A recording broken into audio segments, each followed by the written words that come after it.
What was the most exciting piece of that piece of content in that 45-minute, 30-minute, 90-minute training in that session?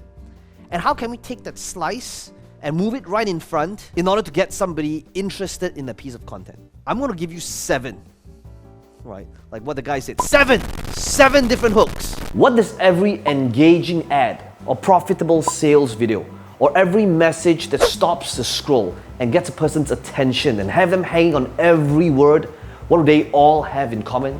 Well, the one thing they all have in common is they have a great hook. Whether it's email, whether it's an ad, whether it is a sales letter, they all have a great hook. So the question is, what is the hook? Today in this video, I'm going to be taking you behind the scenes to a coaching call that I recently did to walk you through the entire framework of creating great hooks so that you can use it across your entire marketing campaign. And by the end of this video, every single time you're thinking about creating an engaging post, ad, video, sales letter, all you gotta do is utilize, just literally close your eyes and pick one of these hooks. Let's begin.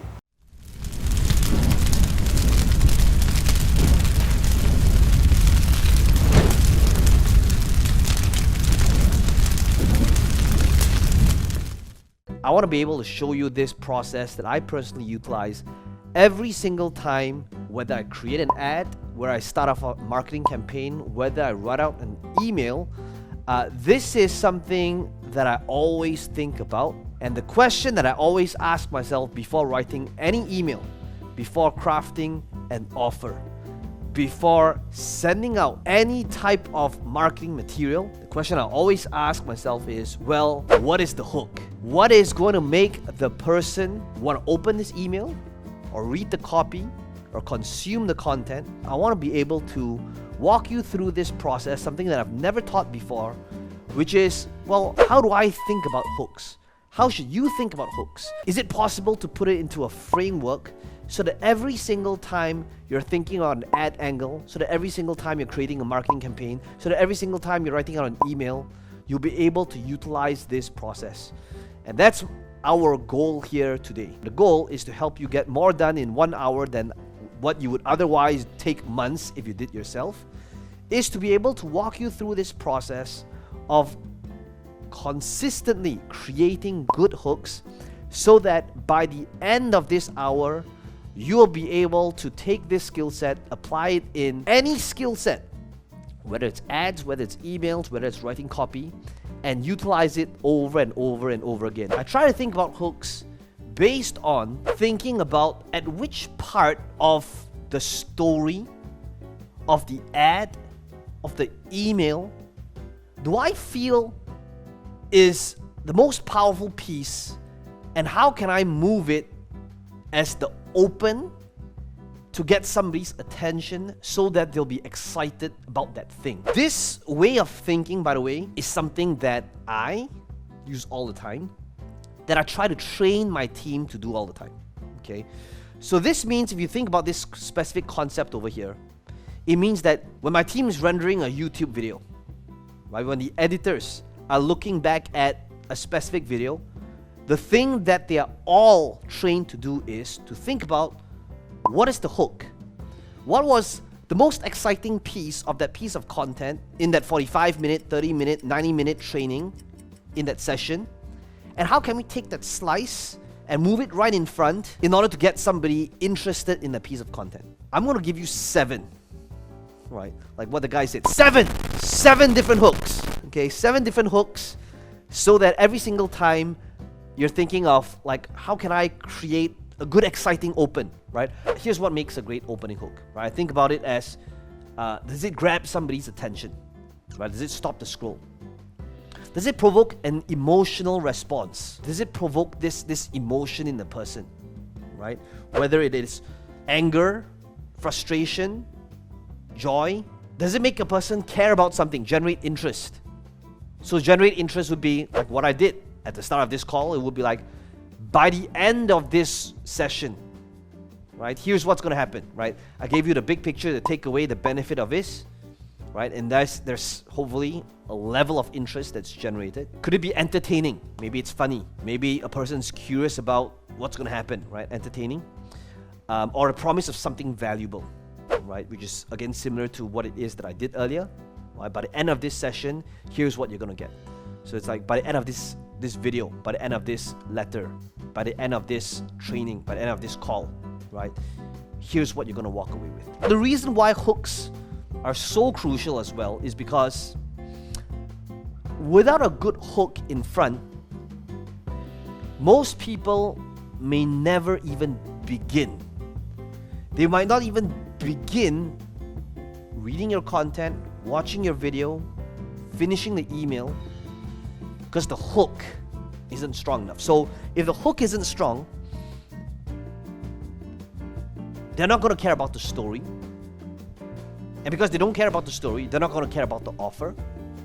They don't care about your price point. They don't care about the discount. They don't care about your ongoing promotion. If there wasn't this thing to generate their interest to begin with. When people think about an email or an ad or a thing to teach, most people, authors, speakers, trainers, marketers, most people do it in a way that's linear, in the form of a straight line. And that's the mistake. Let's begin with number one. Okay. Number one is basically what I showed you earlier. Okay.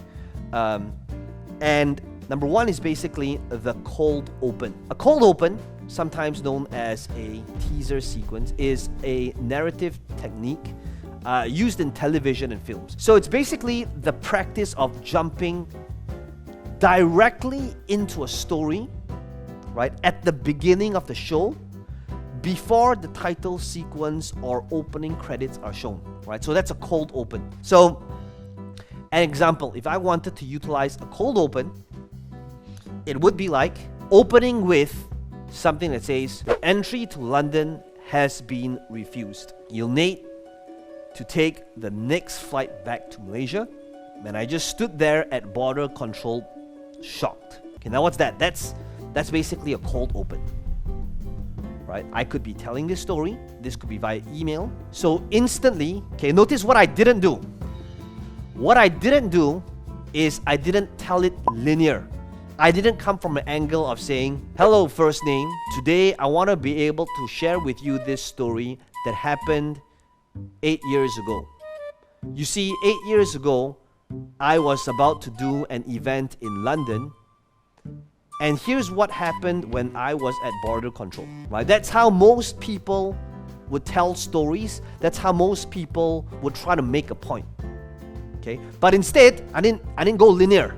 Okay? It wasn't a straight line. I went straight into the drama. Next one is history. Right? So a story based on something that has happened and recalling and reliving that story. Okay? So very similar to number one. Okay? Some of you have a personal or or something that's happened, right, personally for you. This is somewhat related to number one, but it's just thinking about personal moments in your life and reliving that story. So, for example, I remember like it was just yesterday. Okay, so I'm telling a little bit different now, right? It's like I'm recalling that moment, right? It was 6:30 a.m. and I was just about to start work, and I received this email and it had the following words. It was from PayPal, and it said, "Notification of payment received." Okay, so this is like the hook, right? So it's kind of related to number one, okay? But number one, a cold open can be something. It could be examples that you're drawing, right? That may not be necessarily your personal story. Okay, it could be something, a movie that you watched. It could be drawing examples from observations. Okay, well, this is something that personally happened to you. What are some of these historical moments in your life that changed everything? So, like for example, this story over here is the story that changed my beliefs about making money online. This is one of them. I was getting ready to go for work, 6:30 in the morning. I checked my email, and that time it was still utilizing Microsoft Outlook. I refreshed my Microsoft Outlook at that time, and it popped up an email from PayPal, and it said notification of payment received, and it was still so vivid for me.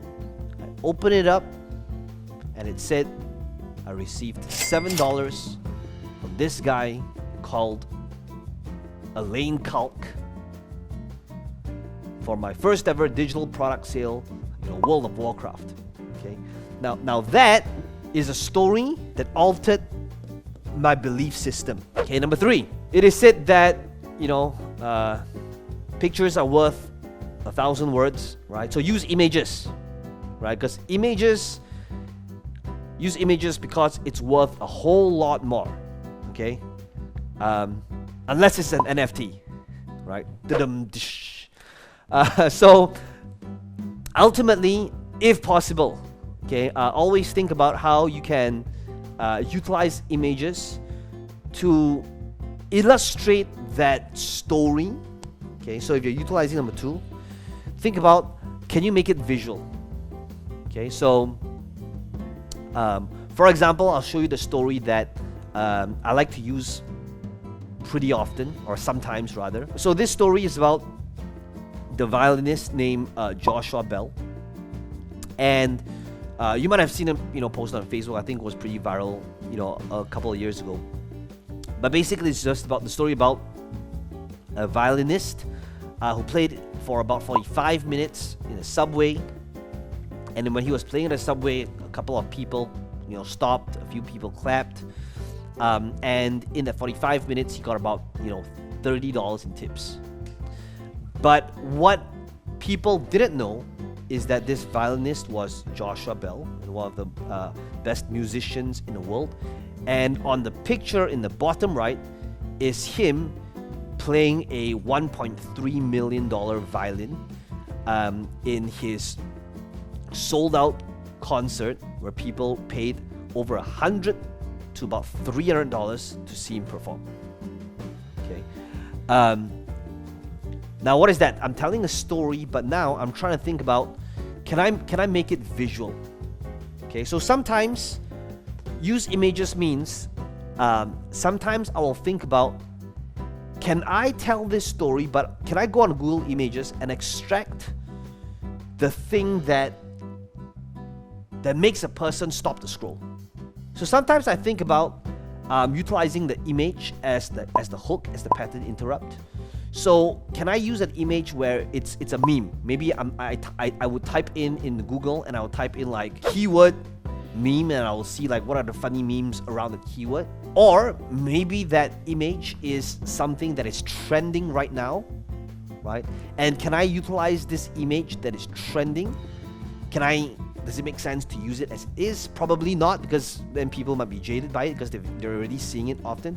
But can I make that trending image a little bit different, that is suited to the topic that I'm talking about, right? So maybe it's altered a little bit, maybe it's exaggerated a little bit, maybe it's the viral image, but that person with red laser eyes or something, right? So it's just utilizing images as the hook. So I'd like you to think about, how can you leverage on the thing that the topic, but maybe it's emotion, maybe it's a meme, maybe it's a funny version, maybe it's a trending thing, right? That is edited so it stands out and it's different, right? But that would be number 3, right? The third angle would be, can I use images to showcase this thing for a better hook or for a better pattern interrupt? That brings us to number 4, okay? Number 4 is confession. Man, confession type of hooks. I promise you, if you open any type of email with, I have a confession, right? Immediately you get attention. You'll get higher attention than what you'll normally have by just saying, look, I have a confession. I haven't been totally transparent with you. Man, if you open with the sense like, I haven't been totally transparent with you, I haven't been totally honest with you, right? I haven't been real with you. I haven't been myself lately. Right? Confession, instantly that's hook. Instantly makes a person go, oh man, because people are naturally drawn to drama, right? Even though most people will never admit it. But let's face it, right? When you're on social media, what are you looking at? You're not just looking at a piece of content, you're looking at what the comment section is saying, right? Because you want to be able to see the drama. An example would be, okay, I have a confession. I haven't been completely honest about what I've been doing these days. Man, when you open with this, it will be like, I gotta be able to listen to what this next sentence is about, right? This next paragraph is about. Okay, so what I'd like you to think about is, could you utilize this angle? Think about this angle for you as a hook. How can you use this, the hook, in an ad, in an email,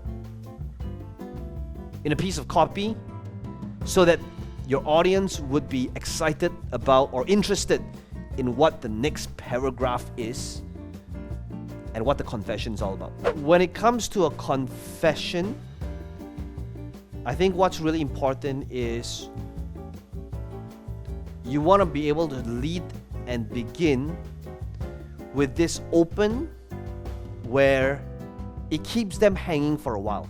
Number 5 is the unpopular opinion, because popular is boring.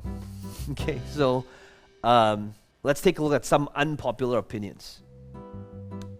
Okay, an example would be, I'm gonna say it, staying broke is a choice. I believe I first heard about this quote, maybe it's about 10 years ago. Okay, but obviously this is a very controversial quote, right? Because this is when somebody would say, well, what about those people that is born in rural parts of the world that never even got the opportunity, right, to even get food on the table and to eat, right? So obviously it depends on context, but on its own, without any context, this is an extremely polarizing opinion, right?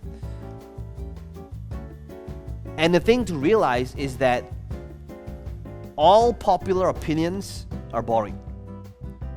If you take an approach of every popular opinion, you end up attracting nobody, because normal or popular opinions is boring. It doesn't make any type of content interesting, right? Unpopular opinion would be like, you might have heard me say this in, or shown you as an example, an ad, where I said, here's why Belle in Beauty and the Beast would have been better off being with Gaston rather than the Beast. Now obviously, it's gonna be met with a lot of disagreements, but if you've seen that ad, it blew up because unpopular opinions is what's gonna get people discussing, disagreeing, and have people agreeing, backing you, and then back and forth, right? That's what builds up engagement. Now, there are some marketers that's really good at this. Okay, I wouldn't say so. I'm somebody that's obviously, I mean, if you get like, you guys, I'm not a controversial person, not at all, but I understand that controversy is an amazing hook, and some marketers built their entire business just based on this angle alone. That brings us to number 6, connecting two random things together. Okay, one of the things that I love doing is taking two things that's completely unrelated and telling the audience that these two things are actually related. And the example I'm going to show you guys when I talk about this is like, I first discovered this slightly over a decade ago, when I believe a group of copywriters came together and created this formula. Okay, now if you've been in the game for over a decade, you know, like 10 plus years ago, it used to be very common when there were personal development products that's being sold on marketplaces like ClickBank. The angle has always been very random, right? The formula was, you would see it recurring over and over again. One of the things that I remember was like something along the lines of, in the next 7 minutes, you're gonna be able to see why this half dried up banana is the answer to successful relationships, right? So it's like, right, two random things. It's like, what does a half dried up banana have to do with successful relationships? In your mind, you're going, oh man, I've got to find out. I'd like you to think about, you know, every single time you see a random image on social media that you think is funny, okay? I'd like you to try to develop this muscle, which is like, so how can I link it to my thing? Sometimes it's not easy, okay? But I promise you there's always an angle. There's always an angle. It's something that you just gotta practice. But this is how you can connect two random things together. So this sometimes can be just a prop that's found at home. This could be a random viral image that you find online, right? But what you're gonna do is you're gonna find the thing, right? And ask yourself, how can I bridge, okay, write the word bridge down. How can I bridge this random thing to a story and eventually my offer? And number 7 is, heading back to my slides right now, is something we've always heard and why you disagree. Now this is kind of related to unpopular opinion, but disagreeing is what makes it interesting, okay? This is something that if you take a look at politics, for example, right? Why do politicians have so many things to talk about? Is because in most parts of the world, politicians, what are you doing? They're just disagreeing with what the other party is saying. Right? In most cases, it's always the same thing, right? If that party is saying this, I'm just going to disagree and take the opposite direction. And the entire narrative is just constantly disagreeing with the other party. In most cases. And if you think about it, disagreeing is what makes it interesting. Can you imagine if we lived in the world? Wouldn't that be nice? It would be, but it would also be probably boring. Right? So number 7 is just thinking about, something that you always hear of and why you disagree. For example, this will be like, study hard, get good grades, get a good job, save more money, spend less money. Sound familiar? Here's why this advice ruined me.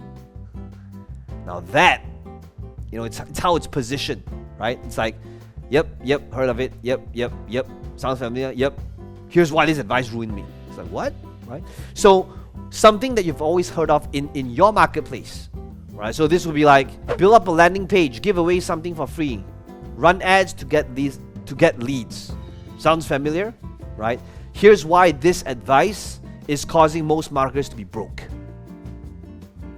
Right? You see the difference? Is like, yep, heard of it, yep, agree, right? That's what most people say. Sound familiar? Yes. Oh, that's why, here's why, this thing's broken. Okay, so that's number 7, right? Think about things that you've always heard of and why you disagree with that. Well, I hope you enjoyed the behind the scenes to this coaching call. If you enjoyed this video, let me know in the comments below what your biggest takeaway is. And as always, be sure to smash the like button. It does help the channel out a little bit. And to subscribe to this channel if you want to be notified of future videos just like this one. Now, some of you asking me, how can I be part of this process? How can I ask you questions? How can I have you coach me or mentor me? We want to make sure that we are working with the people that's the right fit. You'll need to fill up a form. There's a link right below this video. Somebody on my team might give you a call to interview you to see if they're right fit for each other. And if you want to apply and see if you're a good fit, then all you need to do is click on this link in the description box below and my team will be in touch with you.